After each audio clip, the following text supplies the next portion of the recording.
Welcome to our podcast, where we will delve deep into pressing issues with an academic lens. Today, we're turning our focus towards Texas and its healthcare challenges. Some might say that the Lone Star State is at crossroads when it comes to healthcare, but how did we get here and where do we go next? To better understand, we're drawing from the insightful frameworks of Jones et al., Johnson, and Marone, authors that we've explored in our classes already.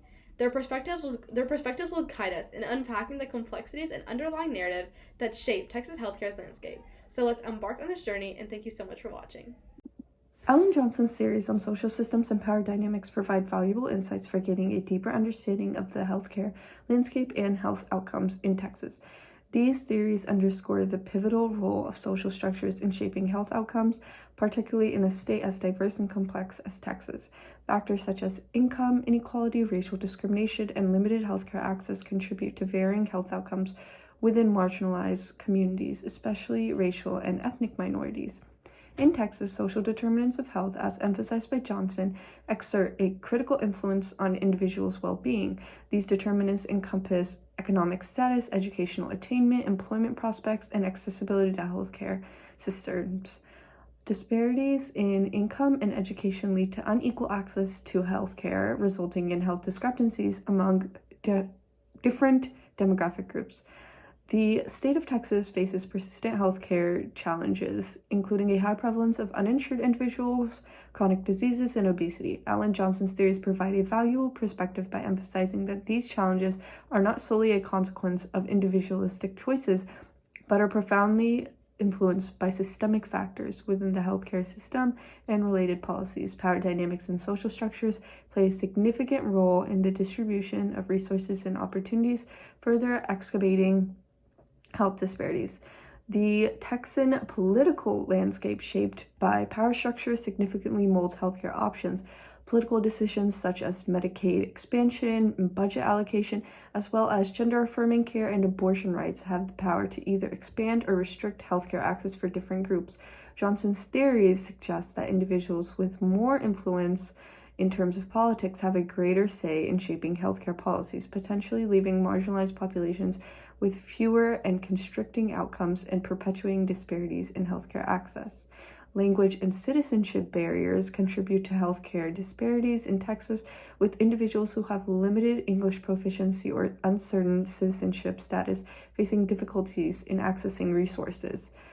Access to high-quality care is influenced by intricate interplay of social, cultural, and political, as well as economic factors, and Johnson's theories underscore the interconnectivity of these factors and how power dynamics influence the distribution of healthcare resources and services.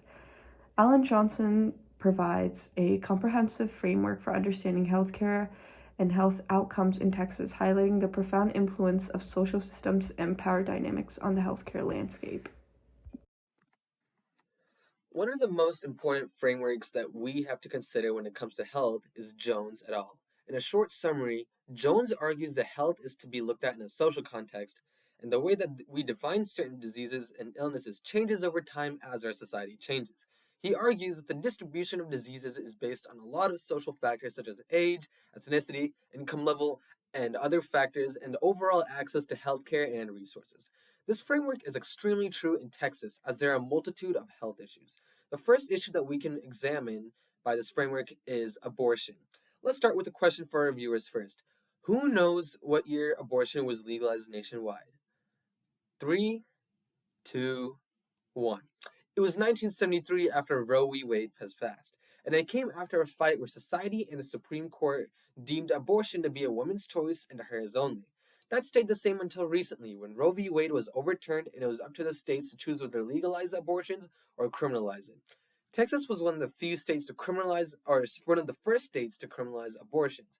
And this is also a public health issue, because for Texans to get safe abortions, they have to go out of state to an abortion legal state. For poor Americans, especially those who are brown or black, this can prove to be much harder than for rich white Americans who can get this access much easier than the poor populations. Although the social view of abortion has fluctuated throughout the past century, from it being banned to it being a woman's choice, and now Texas criminalizing it, this affects Americans of certain races or economic statuses unequally. Another issue that Texas faces is how it has the highest level of uninsured residents of any state. Another question for the viewers. Who can guess this percentage of uninsured residents in Texas? 3, 2, 1. It's 18% compared to the 8.6% national average. Many report not having access to employer-sponsored healthcare and they can't afford coverage on their own. So according to Jones's frameworks, even if the actual diseases change, the gap in morbidity, which is the statistic that actually measures diseases, this changes between the rich and the poor, and this gap is growing bigger and bigger. If Texans can't afford healthcare, their health outcomes ultimately get worse and worse. And despite poor Americans who need the healthcare the most, since they have the least amount of risk available, they're the ones who will struggle more than the richer Americans. So these two issues are extremely popular in Texas, and using Jones's framework, we see that the social determinants that cause these health issues cause a gap between those who are and those who aren't privileged. For our third framing, I will be analyzing some of Texas's public health crises under the theory by James Morone. Morone's framework finds a clear illustration in Texas's reproductive policies. He argues that throughout U.S. history, political disagreements have often transformed into moral disputes, with reproductive health care standing out as one of the most contentious moral disputes today. Reproductive health care in Texas has been a focal point of intense political debate. Over the years, Texas has enacted various laws that place restrictions on abortion access. Senate Bill 8, most notably, stands out as a highly restrictive abortion law that typically bans most abortions at around 6 weeks of pregnancy. Unfortunately, this restriction has adversely affected the access of millions of Texas women to necessary medical abortions, placing both the mother and unborn fetus at risk. Given that abortion is, on occasion, a necessary medical procedure, it raises the question of why conservative Texas policymakers try to frame it as a criminal act. Religious ideologies have played a significant role in shaping the abortion debate in Texas, with many pro-life arguments rooted in religious principles. This framing most closely aligns with Morone's description of the Puritan tradition. Instead of viewing abortion healthcare as a sometimes necessary medical procedure, it is depicted as a sinful act worthy of punishment. In reality, banning abortion in Texas does not eliminate the practice, and the disparities in abortion access persist. Low-income and minority women are disproportionately affected by abortion bans. It is essential to recognize that abortion is a form of life-saving healthcare and should be framed as such. This framing would be more like the social gospel tradition described by Morone. The pro-life perspective tends to view abortion within a single context, failing to consider the various risk factors associated with reproductive care. Texas' conservative political climate and strong adherence to religious values have historically driven the adoption of these restrictive abortion policies. If we were to use Morone's framing outside of reproductive health care, we see that other contemporary public health issues within Texas have also been politicized and given this moral framing. While school shootings seem to happen every day across America, Texas legislation appears to be more preoccupied with stopping drag queens from reading to children. The LGBT community faces a long history of maltreatment within the health field, from the AIDS crisis in the 80s to the opioid epidemic facing LGBT communities today. The newest form of oppression comes in the form of restricting gender-affirming care for transgender individuals. Yet another example of this Puritan framing impacting the ability to perform medical procedures. While gender-affirming care may not be life-saving in exactly the same way abortion care is, they still save lives in the form of lowering suicide rates of transgender youth. Although the Puritan tradition, as Morone describes it, emphasizes individual rights, politicians and media using this framing today often pick and choose what they deem to be an individual right. In closing, morality politics, as Morone describes it, poses a significant challenge to public health policy that Texas is no stranger to. In conclusion, the intersecting perspectives of Johnson, Jones, and Morone on abortion access provides valuable insights into the multifaceted nature of this deeply divisive issue in modern society.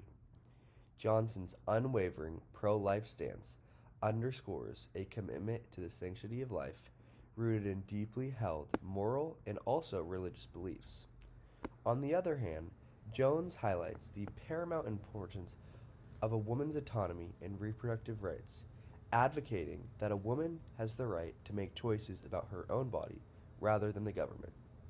Meanwhile, Marone's extensive work in the realm of healthcare policy elucidates the intricate and multifaceted legal and policy framework that shapes abortion access in the United States, revealing the myriad challenges and complexities inherent in crafting effective and equitable policies. All these distinct viewpoints and contributions serve as a poignant reminder that abortion access debate remains far from settled. This topic is so multifaceted and complex that there are so many different viewpoints to add to the picture. As society continues to evolve and new information emerges, the ongoing dialogue between these divergent perspectives is crucial in fostering a more inclusive and comprehensive approach to addressing this critical healthcare issue. This debate surrounding abortion access, encompassing deeply held moral, ethical, and legal considerations, demands continued engagement and an earnest effort to find common ground and bridge the gaps that persist. Only through an ongoing constructive conversation can we hope to reach a more nuanced and balanced understanding of this complex and deeply personal issue that affects the lives of countless individuals. To sum it up, all these different viewpoints add the complex and difficult stand on abortion.